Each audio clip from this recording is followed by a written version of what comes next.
नमस्कार साथियों, आप सबका स्वागत है हमारे आज के इस सेशन में। आज के इस सेशन में हम राजनीति विज्ञान का अध्याय 2 जिसका नाम है संघवाद, इसके बारे में जानेंगे।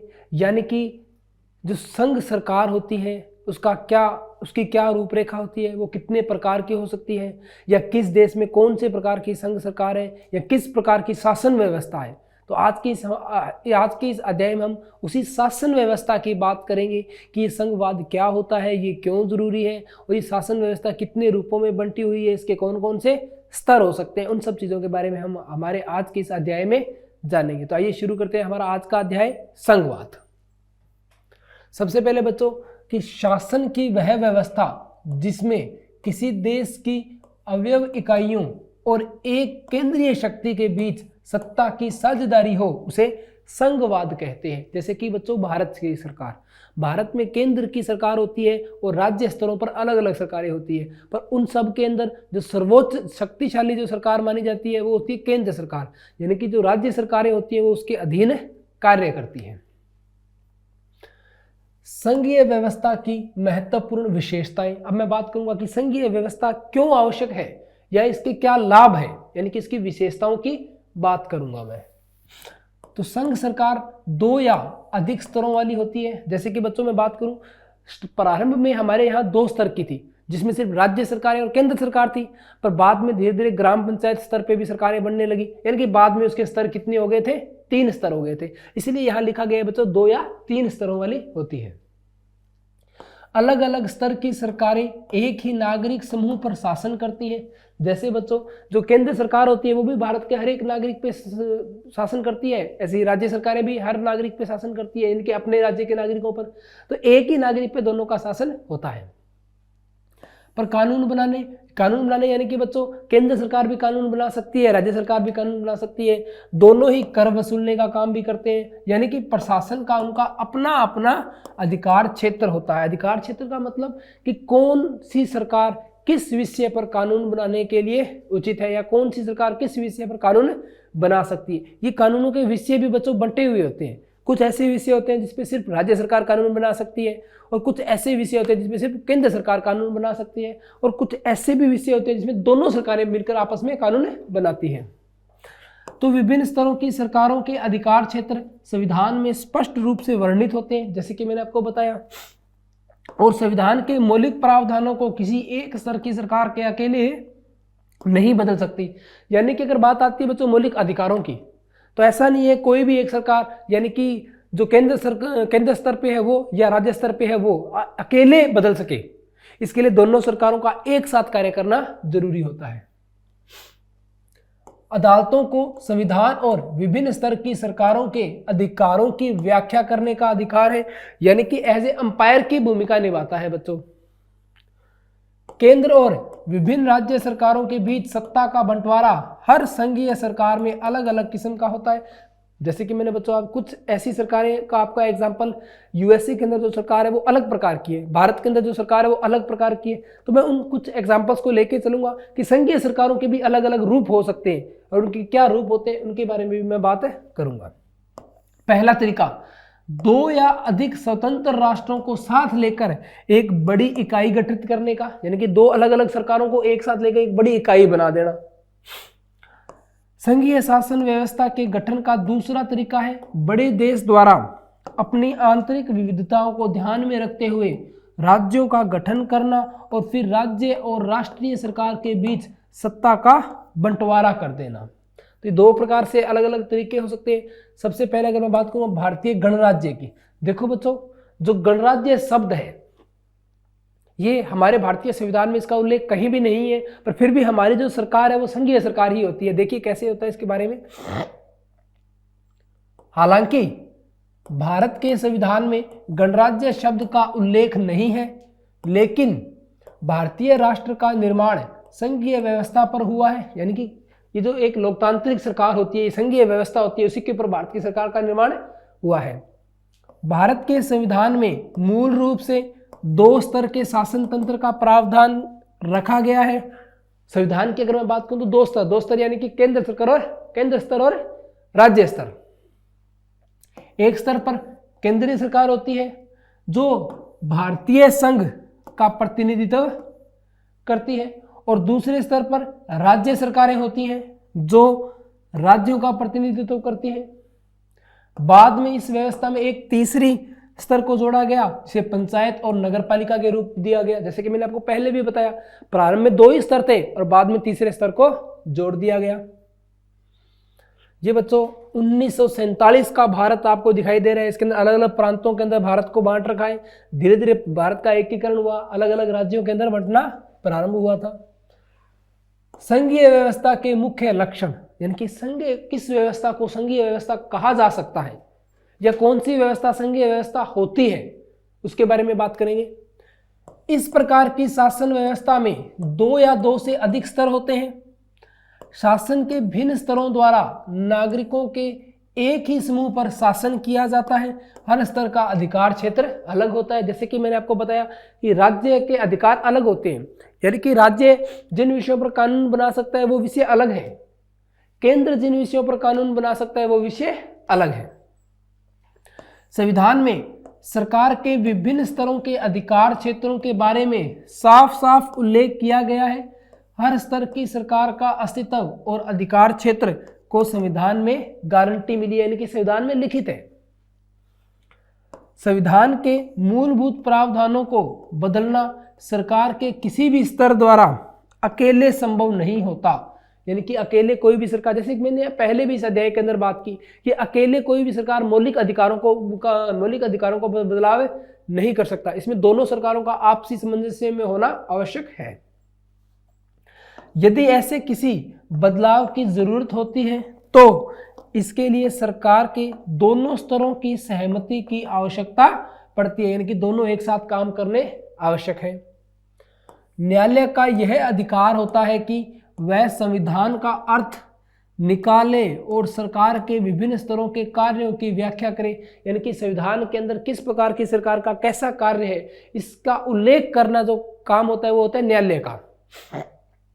जब कभी सरकार के विभिन्न स्तरों के बीच अधिकारों को लेकर कोई मतभेद होता है तो ऐसी स्थिति में सर्वोच्च न्यायालय का काम किसी अंपायर की तरह होता है, यानी कि सर्वोच्च न्यायालय उसका फैसला करेगा कि ये जो अधिकार क्षेत्र है वो राज्य के अंतर्गत आता है या केंद्र के अंतर्गत आता है। सरकार के हर स्तर के लिए वित्त के स्रोत का स्पष्ट विवरण दिया गया है। इससे विभिन्न स्तर के सरकारों की वित्तीय स्वायत्तता सुनिश्चित होती है। संघीय ढांचे के 2 उद्देश्य, यानी कि इनकी उद्देश्य क्या है बच्चों? पहला उद्देश्य है देश की एकता, इनकी देश की एकता बनी रहे। संघीय मतलब जो केंद्र सरकार होती है उसको बनाने के क्या उद्देश्य है? उसका मेन उद्देश्य है देश की एकता बनाए रखना, और दूसरा है क्षेत्रीय विविधता को सम्मान देना।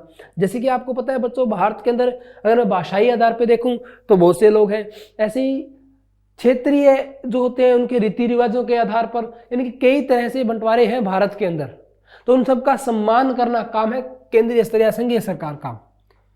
किसी भी आदर्श संघीय व्यवस्था के 2 पहलू होते हैं, पारस्परिक विश्वास और साथ रहने पर सहमति, यानी कि एकता और शांति का स्वरूप बनता है।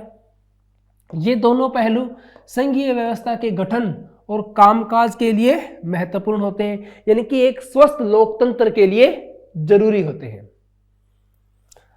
सरकार के विभिन्न स्तरों के बीच सत्ता की साझेदारी के नियमों पर सहमति होना जरूरी होता है, यानी कि किस विषय पर कौन कार्य कर सकता है और किस विषय पर कौन कार्य कर सकता है। ये दोनों के पास इस बात का उल्लेख होना चाहिए कि ये जो विषय है वो हमारे क्षेत्राधिकार में आता है और ये विषय हमारे क्षेत्राधिकार में नहीं आता। अगर ऐसा स्पष्ट विभाजन अगर आपके पास है तो कभी भी आपसी गतिरोध नहीं होता।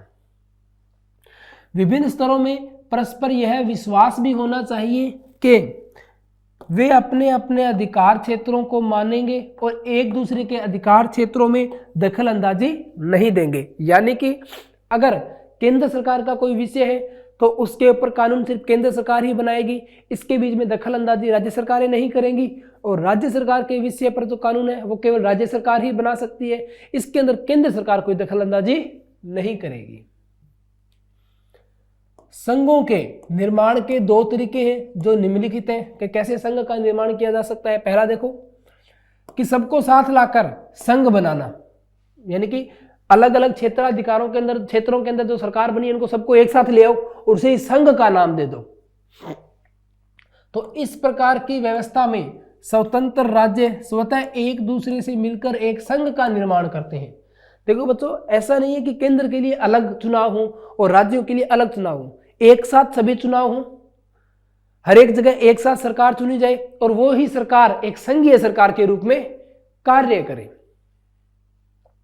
और बच्चों, ऐसी सरकार के जिसमें अलग अलग क्षेत्रों के अंदर सरकार चुनी गई और सभी ने मिलकर संघीय सरकार बना ली, तो ऐसे अगर मैं उदाहरण की बात करूं बच्चों, तो संयुक्त राज्य अमेरिका, स्विट्जरलैंड, ऑस्ट्रेलिया, ये कुछ इनके उदाहरण है। जैसा कि मैंने आपको बताया, वही यहीं लिखा हुआ भी है कि राज्य अपनी स्वायत्तता बनाए रखने के साथ साथ अपनी सुरक्षा बढ़ा सके। इस प्रकार की व्यवस्था में केंद्र की तुलना में राज्यों के पास अधिक शक्ति होती है, क्योंकि राज्यों ने मिलकर ही केंद्र बनाया है। तो ये जो सत्ता होती है इसके अंदर राज्यों के हाथ में शक्तियां ज्यादा होती हैं, जबकि केंद्र के हाथ में शक्तियां कम होती है। तो ऐसी सरकारें कहाँ हैं? संयुक्त राज्य अमेरिका, स्विट्जरलैंड और ऑस्ट्रेलिया में। दूसरा तरीका बच्चों कि सबको जोड़कर संघ बनाना, यानी कि सबको जोड़कर एक संघ बनाना। इस प्रकार की संघीय व्यवस्था में एक बहुत बड़ी विविधता वाले क्षेत्रों को एक साथ रखने के लिए सत्ता की साझेदारी होती है और इस प्रकार की व्यवस्था में राज्यों की तुलना में केंद्र अधिक शक्तिशाली होता है। यानी कि यहाँ राज्य और केंद्रों के अंदर अलग अलग चुनाव होते हैं और इस व्यवस्था के अंदर जो केंद्र सरकार होती है वो अधिक शक्तिशाली होती है राज्य सरकारों की तुलना में। हो सकता है कुछ इकाइयों को अन्य के मुकाबले अधिक शक्ति मिली हुई हो, और इस प्रकार की संघीय व्यवस्था के उदाहरण है भारत, स्पेन, बेल्जियम और भारत, स्पेन और बेल्जियम, इसके अलावा और भी कई स्तर हैं। बच्चों, आप देख सकते हो कि कहाँ कौन कौन से स्रोत या कौन कौन से राज्यों के बीच सरकारें कैसे बन रही हैं। ये एक मैप के, या मैं ऐसे बोलूँ कि संघीय राजनीति व्यवस्था को, संघीय जो राजनीति व्यवस्था है उसको दर्शाता है कि कहाँ कहाँ संघीय राजनीतिक जो व्यवस्था बनी हुई है। भारत में संघीय व्यवस्था, अब बात करूं अगर मैं भारत में संघीय व्यवस्था की, तो इसके ऊपर देखते हैं बच्चों कि भारतीय संविधान ने यहाँ की सरकार को एक संघात्मक रूप प्रदान किया है। यहाँ विकेंद्रीकरण के लिए अनेक कदम उठाए गए, कि कौन कौन से कदम उठाए गए उनकी बात करते हैं। सबसे पहले संविधान ने मौलिक रूप से 2 स्तरीय शासन व्यवस्था का प्रावधान किया। 2 स्तरीय यानी कि केंद्र सरकार के अंदर अलग और राज्यों के अंदर अलग प्रकार की सरकार। संघ सरकार यानी कि केंद्र सरकार और राज्य सरकारें, केंद्र सरकार को पूरे भारतीय संघ का प्रतिनिधित्व करना था, यानी कि पूरे भारत का अगर कोई प्रतिनिधित्व करेगा तो वो होगी केंद्र सरकार, और स्पेशली कोई राज्यों का केंद्रित्व करेगा तो वो होगी राज्य सरकार। बाद में पंचायत और नगर पालिकाओं के रूप में संघीय शासन का एक तीसरा स्तर भी जोड़ा गया। जैसे कि मैंने आपको पहले भी बताया, प्रारंभ में 2 थे और अब कितने हो गए? 3 स्तर हो गए। आगे हम देखेंगे बच्चों कि भारतीय संविधान लिखित एवं कठोर है एवं राज्यों के मध्य शक्ति के विभाजन स्पष्ट रूप से लिखे हैं कि इसके बीच में शक्ति का विभाजन कैसे किया जा सकता है। भारत में एक स्वतंत्र न्यायपालिका अथवा सर्वोच्च न्यायपालिका की स्थापना की गई है, ताकि मतलब बच्चों ये जो न्यायपालिका होती है इसके ऊपर ना तो केंद्र का हक होता है और ना राज्यों का हक होता है, ये स्वतंत्र होती है दोनों ही तरह से, ताकि केंद्र एवं राज्यों अथवा 2 या 2 से अधिक राज्यों के बीच उठने वाले विवादों को आसानी से निपटाया जा सके। यानी कि अगर कोई विवाद होता है तो इन विवादों को देखने का जो कार्य करता है वो करता है सर्वोच्च न्यायालय, उनके निपटान का जो कार्य करता है वो करता है सर्वोच्च न्यायालय। भारत में संघीय शासन व्यवस्थाओं के अपने अलग अलग अधिकार क्षेत्र हैं, जैसे कि संघ सूची, राज्य सूची और एक होती है बच्चों संवर्ती सूची। तो कुछ ऐसे विषय जिन्हें संघ सूची में रखा जाता है, जैसे कि इस सूची में राष्ट्रीय महत्व के विषय आते हैं। कुछ विषयों पर पूरे देश में एक जैसी नीति की जरूरत होती है, इसलिए उन्हें संघ सूची में रखा जाता है। यानी कि ऐसे विषय जो पूरे देश में एक साथ एक ही तरीके से लगते हैं उन सबको संघ सूची में रखा जाता है। ऐसे विषयों पर कानून बनाने का अधिकार केवल केंद्र सरकार के पास होता है। और संघ सूची के कुछ विषय जैसे कि देश की सुरक्षा, बच्चों ये केंद्र सरकार के हाथ में रहती है। विदेशी नीति, बैंकिंग, सूचना प्रसारण, मुद्रा, ये जो सब विषय इन पे कानून बनाने का जो अधिकार है वो केवल केंद्र सरकार का होता है। ऐसे ही बच्चों एक आती है राज्य सूची। तो जो स्थानीय महत्व के जो मुद्दे होते हैं, जो स्थानीय परंपराओं से जुड़े होते हैं, उन सब पे कानून बनाने का अधिकार जो होता है बच्चों वो होता है राज्य सरकार का। जैसे कि पुलिस, व्यापार, वाणिज्य, कृषि और सिंचाई, इसके ऊपर जो विषय बनाते हैं, जो कानून बनाते हैं, वो राज्य सरकार बनाती है। ऐसे ही बच्चों आते हैं समवर्ती सूची। इसके अंदर ऐसे विषय आते हैं बच्चों जिसके ऊपर कानून केंद्र सरकार और राज्य सरकार दोनों ही बना सकती हैं। तो अब बात आती है बच्चों की सर्वोच्चता किस प्रकार के कानून में रहेगी, केंद्र सरकार के कानूनों में या राज्य सरकार के। तो बच्चों अगर कोई एक ही विषय पे कानून बनता है समवर्ती सूची के भी, तो फिर मान्यता जो है वो केंद्र सरकार के कानून को दी जाती है। इस सूची को कॉन्करेंट लिस्ट भी कहते हैं। वैसे विषय जो साझा महत्व के होते हैं इस सूची में आते हैं। समवर्ती सूची के विषयों पर कानून बनाने का अधिकार केंद्र और राज्य दोनों के पास होता है। यदि केंद्र और राज्य द्वारा बनाए गए नियमों में टकराव की स्थिति होती है तो केंद्र सरकार द्वारा बनाया गया कानून ही मान्य होता है, जैसा कि मैंने आपको बताया। उदाहरण स्वरूप शिक्षा, वन, ट्रेड यूनियन, विवाह, दत्तक अभिग्रहण, उत्तराधिकार आदि ये जो विषय है समवर्ती सूची के विषय कहलाते हैं।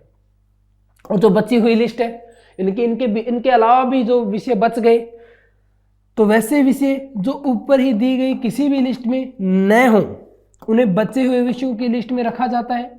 ऐसे विषयों पर कानून बनाने का अधिकार केवल केंद्र सरकार के पास होता है, यानी कि एक प्रकार से केंद्र सूची के अंदर ही सम्मिलित हो जाते हैं। भारत में भाषाई विविधता।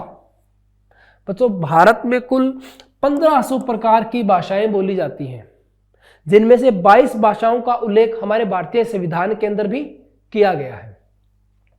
तो 1991 की जनगणना के अनुसार भारत में 1500 अलग अलग भाषाएं हैं। इन भाषाओं को कुछ मुख्य भाषाओं के समूह में रखा गया है। उदाहरण के लिए भोजपुरी, मगधी, बुंदेलखंडी, छत्तीसगढ़ी, राजस्थानी, भीली और कई अन्य भाषाओं को हिंदी के समूह में रखा गया। यानी इनके समूह बना दिए गए कि ये भाषाएं राजस्थानी के अंतर्गत आती है, ये हिंदी के अंतर्गत आती है, ऐसी तरह समूहों के अंदर बांट दिया गया। और विभिन्न भाषाओं के समूह बनाने के बाद भी भारत में 144 मुख्य भाषाएं हैं, यानी कि टोटल 144 प्रकार के समूह बन चुके हैं। और इनमें से 22 भाषाओं को संविधान के 8वें अनुच्छेद में अनुसूचित भाषाओं की लिस्ट में रखा गया है और अन्य भाषाओं को अनुसूचित भाषा कहा जाता है। इस तरह से भाषाओं के मामले में भारत दुनिया का सबसे विविध देश है। जैसे कि आपने देखा कुल 1500 भाषाएं थी, जिनके 114 समूह बने और उनमें से भी 22 भाषाओं को संविधान की 8वीं अनुसूची थी उसमें जगह मिली है। भारत में विकेंद्रीकरण। भारत एक विशाल देश है जहां 2 स्तरों वाली सरकार से काम चलाना बहुत मुश्किल काम है, यानी कि केंद्र स्तर और राज्य स्तर पर। भारत के कुछ राज्य तो यूरोप के कई देशों से भी बड़े हैं। जनसंख्या के मामले में बात कर रहा हूं बच्चों में कि जनसंख्या के मामले में हमारे कुछ राज्य इतने बड़े हैं कि वो यूरोप के तो कई देशों से भी बड़े हैं। अब उनके अंदर राज्य सरकारों का ऊपर हक होना केंद्र सरकार का तो कहीं ना कहीं गतिरोध का कारण भी बन जाता है। जनसंख्या के मामले में उत्तर प्रदेश रूस से भी बड़ा है। इस प्रकार राज्य के विभिन्न क्षेत्रों में बोली, खान पान और संस्कृति की विविधता देखने को मिलती है। देखो बच्चों, अगर एक इतना बड़ा राज्य है, अब इतने बड़े राज्य में लोगों की संख्या भी बहुत सारी होगी, तो उनके अंदर भी विविधताएं मिलती हैं। कई स्थानीय मुद्दे ऐसे होते हैं जिनका निपटारा स्थानीय स्तर पर ही किया जा सकता है और स्थानीय सरकार के माध्यम से सरकारी तंत्र में लोगों की सीधी भागीदारी सुनिश्चित होती है। इसलिए भारत में सरकार के एक तीसरे स्तर को बनाने की जरूरत महसूस हुई और वो जो तीसरा स्तर था बच्चों वो क्या था? ग्राम पंचायत, नगर पालिका। और 1992 में विकेंद्रीकरण की दिशा में एक महत्वपूर्ण कदम उठाया गया और संविधान में संशोधन किया गया ताकि लोकतंत्र के तीसरे स्तर को अधिक कुशल और शक्तिशाली बनाया जा सके और स्थानीय स्वशासी निकायों को संवैधानिक दर्जा प्रदान किया जा सके। यानी कि स्थानीय स्वशासी यानी कि पंचायत और नगर पालिका को दर्जा दिया जा सके। अब स्थानीय निकायों के नियमित चुनाव करवाना संवैधानिक रूप से अनिवार्य हो गया, यानी कि अब पंचायत के भी चुनाव होंगे, सरपंच चुने जाएंगे, एक पंचायत परिषद चुनी जाएगी, जिला परिषद चुनी जाएगी। इन निकायों में अनुसूचित जाति, अनुसूचित जनजाति और अन्य पिछड़ी जातियों के लिए सदस्यों और पदाधिकारियों के लिए सीट रिजर्व होते हैं, यानी कि फिक्स होता है कि कौन सी सीट किसको दी जाएगी। सभी सीटों का कम से कम 1/3 महिलाओं के लिए आरक्षित होता है और पंचायत और म्युनिसिपल के चुनावों को सुचारू रूप से करवाने के लिए हर राज्य में एक स्वतंत्र राज्य चुनाव आयोग का गठन किया गया है, यानी कि ये जो चुनाव है ये राज्य सरकारें गठित करती हैं, करवाती हैं। अब बात करेंगे बच्चों पंचायती राज की। देखो बच्चों कि राज्य सरकारों को अपने राजस्व में कुछ हिस्सा इन स्थानीय निकायों को देना होगा। यह हिस्सा अलग अलग राज्यों में अलग अलग हो सकता है। देखो बच्चों जैसे केंद्र सरकार राज्यों को अपने राजस्व का कुछ हिस्सा देता है, ऐसे ही अब राज्यों को जो पंचायती स्तर के ऊपर या नगरपालिका स्तर के ऊपर जो स्थानीय निकाय होते हैं उनको भी अपने राजस्व का कुछ हिस्सा देना पड़ता है। ये फिक्स नहीं होता बच्चों, ये निर्भर करता है जनता पे उस राज्य की या उस जो निकाय स्थानीय निकाय की उसकी जनता पर निर्भर करता है कि वहां जनसंख्या कितनी है। ग्रामीण स्थानीय स्वशासी निकाय को आम भाषा में पंचायती राज कहते हैं। हर गांव, कुछ राज्यों में गांवों का एक समूह में एक ग्राम पंचायत होती है। यह कई वार्ड सदस्य यानी कि पंच का एक समूह होती है और पंचायत के अध्यक्ष को सरपंच कहा जाता है। पंचायत के सदस्यों का चुनाव उस पंचायत में रहने वाले वयस्कों द्वारा किया जाता है, यानी कि जिसकी उम्र 18 साल से ज्यादा हो, और स्थानीय स्वशासी संरचना जिला के स्तर तक होती है, यानी कि जिला परिषद के स्तर तक होती है। आप एक ये रूप देख सकते हो बच्चों, यहाँ एक स्थानीय पंचायत चल रही है और ये पंचायत के प्रतिनिधि किसी भी एक नियम के ऊपर या किसी भी विवाद की सुनवाई कर रहे हैं। ये होते हैं बच्चों स्तर। सबसे बड़ा स्तर होता है जिला परिषद, उसके बाद पंचायत समिति और सबसे नीचे ग्राम पंचायत, यानी कि बहुत सारी ग्राम पंचायत मिलकर बनाती है पंचायत समिति और पंचायत समितियां मिलकर बनाती है जिला परिषद। पंचायत समिति, अपने पहले पंचायत समिति की बात करते हैं तो कुछ ग्राम पंचायतों को मिलाकर एक पंचायत समिति या प्रखंड या मंडल बनाया जाता है। जैसे कि मैंने आपको बताया कि ग्राम स्तर को मिलाकर यानी कि ग्राम पंचायतों को मिलाकर क्या बनती है पंचायत समिति। ऐसे ही बच्चों पंचायत समितियों को अगर मैं मिलाऊं यानी कि एक जिले की सारी पंचायत समितियों को मिलाकर जिला परिषद का निर्माण किया जाता है। जैसे पंचायत जो थी अपनी ग्राम पंचायत थी, इनको मिलाकर मैंने क्या बना दी पंचायत समिति, ऐसे ही पंचायत समितियों को मिलाकर मैंने क्या बना दिया जिला परिषद। जिला परिषद के अधिकतर सदस्य चुनकर आते हैं। उस जिले के लोकसभा के सदस्य, विधानसभा के सदस्य और जिला स्तर के अन्य निकायों के कुछ अधिकारी भी जिला परिषद के सदस्य होते हैं। यानी कि जिस जिले के अंदर अगर कोई लोकसभा सदस्य है तो वो उसका मेंबर होगा, कोई विधानसभा सदस्य है तो वो उसका मेंबर होगा और कुछ जिला अगर जो अधिकारी हैं वो भी उसके मेंबर हो सकते हैं। और जिला परिषद का राजनीतिक मुखिया जिला परिषद का अध्यक्ष होता है। तो वो सब मिलकर अपना एक अध्यक्ष का चुनाव करते हैं और वही उसका राजनीतिक मुखिया होता है। ऐसे ही बच्चों जैसे गांवों में ग्राम पंचायत होती है, ऐसे ही शहरों में नगर पालिका होती है। इसी तरह से शहरी क्षेत्रों में भी स्थानीय स्वशासी निकाय होते हैं। शहरों में नगर पालिका का गठन होता है, बड़े शहरों में म्युनिसिपल कॉरपोरेशन का गठन होता है। ये डिपेंड करता है बच्चों शहर की संख्या पे।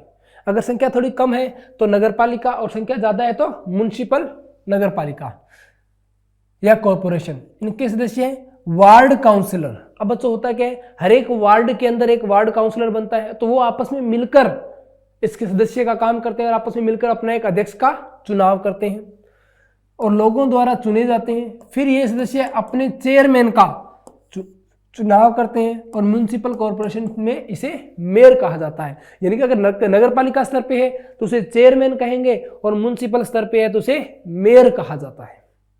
तो बच्चों आपने देखा कि कैसे नगर पालिका के अंदर सबसे पहले वार्ड के अंदर चुनाव होते हैं, उस वार्ड में से एक वार्ड मेंबर चुना जाता है। ऐसे ही सभी राज्यों के जितने भी वार्ड मेंबर होते हैं वो खुद मिलकर अपने में से ही एक सदस्य को चेयरमैन घोषित करते हैं। तो बच्चों आज के इस अध्याय में हमने देखा संघवाद के बारे में या संघीय सरकार के इस ढांचे के बारे में कि कितने स्तरों में बांटा गया है, कौन कौन से स्तर होते हैं, केंद्र सरकार के विषयों के बारे में जाना, राज्य सरकार के विषयों के बारे में जाना, ग्राम पंचायत नगर पालिका के बारे में जाना, इस पूरी जो संघीय व्यवस्था थी, संघीय प्रणाली थी, इसके बारे में जाना। आज का हमारा ये अध्याय यहीं समाप्त होता है।